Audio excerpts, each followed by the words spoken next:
adalah contoh bagaimana kalau variabel diakses dengan menggunakan konstanta seperti ini. Jadi hasilnya sebenarnya seperti ini di ini, tapi di ini akan mengembalikan nilai yang ini seperti ini, akan dikompar. Dia juga akan mengembalikan value-nya yang ada di sini. Dia akan perulangan sampai stringnya habis.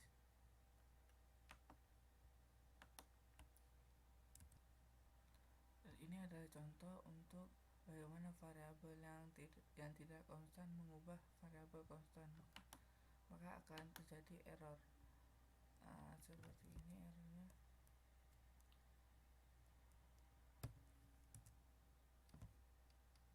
Nah, ini. Jadi akhirnya errornya ini karena variabel ini ada variabel yang tidak konstan, sedangkan untuk pointer ini adalah variabel yang konstan dan nilainya tidak dapat diubah dengan variabel yang tidak konstan. Dan untuk selanjutnya ini adalah bagaimana pointer yang konstan merujuk ke variabel yang tidak konstan, sepertinya ini. Jadi dia merujuk ke variabel y dengan tipe data yang integer, maka akan terjadi error seperti ini.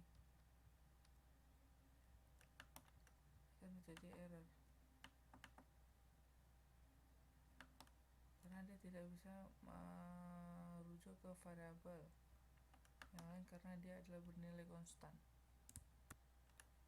Selanjutnya adalah untuk yang ini, bagaimana jika pointer menunjuk data yang juga konstan. Maka saya akan ini yang juga konstan seperti ini dan ini. Walaupun dia merujuk ke konstan, karena ia telah bernilai konstan, maka poin tersebut tidak bisa mengubah nilainya sendiri seperti ini. Nah, maka akan terjadi error seperti ini. Lalu ini adalah apa gunanya save of informasi yang diberikan untuk fungsi save of ini digunakan untuk mengalokasikan memori terhadap variabel yang di save of kan seperti ini, yang dialokasikan memori untuk variabel array. Maka kita akan melihat alokasi yang diberikan seperti ini. Jadi untuk variabel array yang dialokasikan memori adalah 4.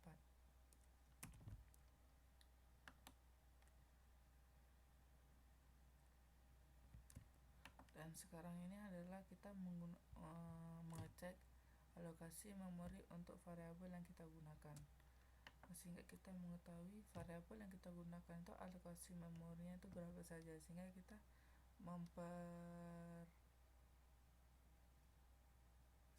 menghemat alokasi memori yang kita gunakan untuk variabel pada program yang dibuat. Saya akan membuat compile-nya dari tipe data yang dibuat. Jadi alokasi memori untuk tipe data tersebut berapa saja seperti ini. Jadi untuk alokasi memori untuk tipe data yang paling tinggi adalah tipe data array.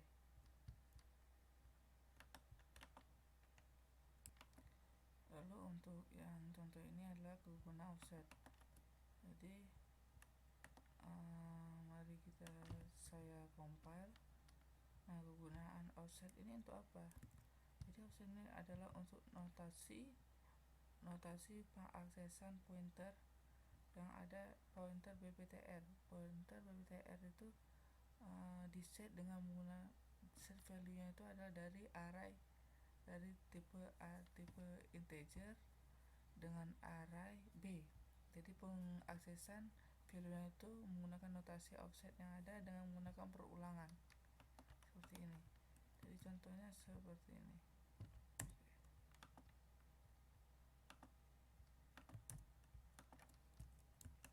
Untuk codingan ini sini kita menggunakan fungsi random ya, seperti ini.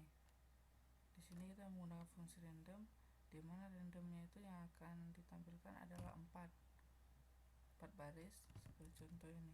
Fungsi random ini sudah disediakan 1 2 3 4, terus ini 1 2 3 4 sudah disediakan oleh library yang tinggal dipanggil saja dan digunakan.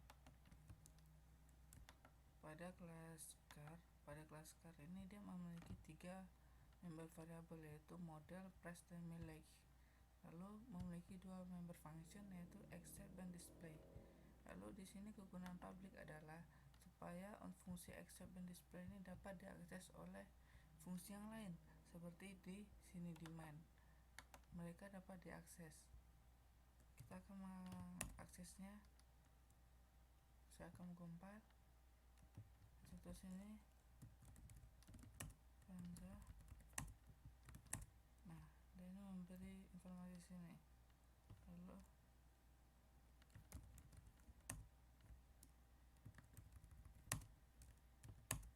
seperti ini. Dan sekarang kita mau pertanyaan untuk yang ini. Jelaskan keyword private adalah berarti mengkhususkan pengaksesan pada member variabelnya ini. Jadi member variabelnya hanya dapat diakses oleh kelas dia sendiri, yaitu pada kelas customer, dan tidak dapat diakses di kelas yang lain.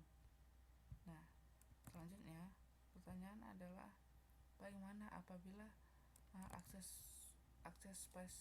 specifier ini tidak ada seperti ini, maka dia tetap menggunakan akses specifier private.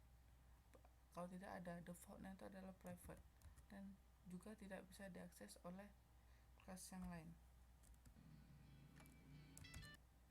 Pada program ini terjadi kesalahan, yaitu untuk ini dan ini. Mengapa? Karena ini home ini .home adalah di sini untuk akses specifiernya itu adalah private, jadi tidak bisa diakses. Lalu dengan variable model juga private dan tidak bisa diakses. Jadi supaya program ini bisa jalan, ini harus dihapus, maka program tersebut akan bisa jalan dan bisa dieksekusi dengan sempurna.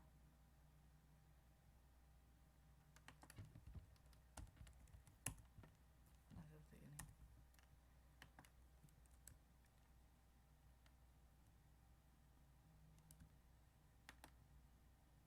Ini adalah ini berarti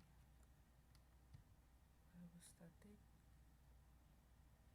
Jadi untuk nilainya itu adalah 0, static, tidak akan berubah, dan saya akan compile seperti ini. 0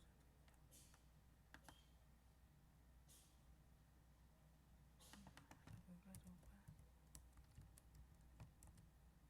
maka hasilnya seperti ini.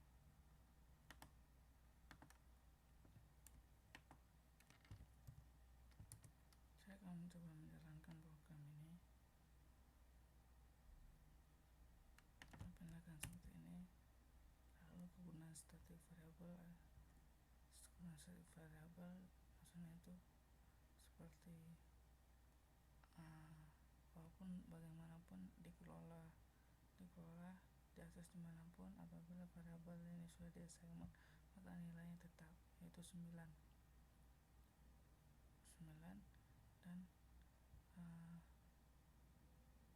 kesimpulan dari sini adalah penggunaan static variable itu sangat bagus untuk saat menggunakan object oriented pada sebuah codingan.